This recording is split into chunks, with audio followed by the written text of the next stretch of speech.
See Randomness, April 2006, Rev August 2009. Plato quotes Socrates as saying, "The unexamined life is not worth living."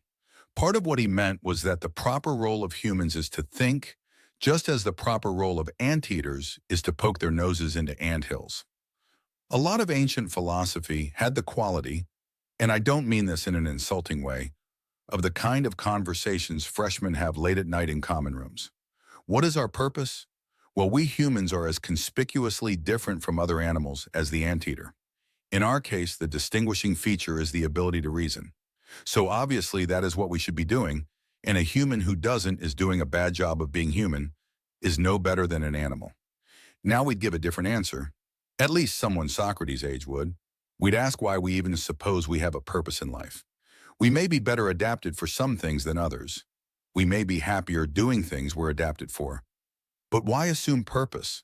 The history of ideas is a history of gradually discarding the assumption that it's all about us. No, it turns out the Earth is not the center of the universe, not even the center of the solar system. No, it turns out humans are not created by God in his own image. They're just one species among many, descended not merely from apes, but from microorganisms. Even the concept of me turns out to be fuzzy around the edges if you examine it closely. The idea that we're the center of things is difficult to discard. So difficult that there's probably room to discard more.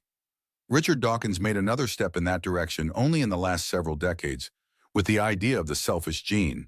No, it turns out we're not even the protagonists. We're just the latest model vehicle our genes have constructed to travel around in. And having kids is our genes heading for the lifeboats.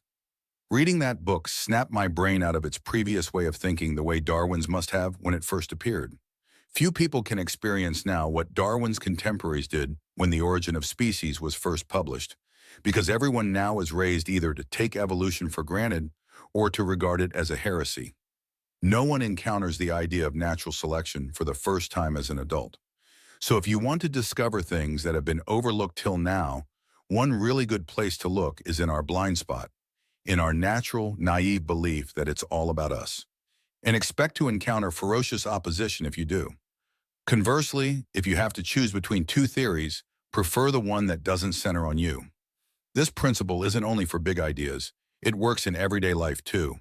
For example, suppose you're saving a piece of cake in the fridge, and you come home one day to find your housemate has eaten it. Two possible theories. A, your housemate did it deliberately to upset you.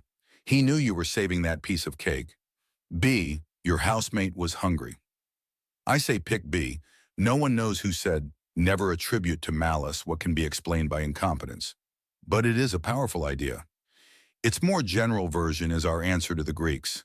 Don't see purpose where there isn't. Or better still, the positive version, see randomness.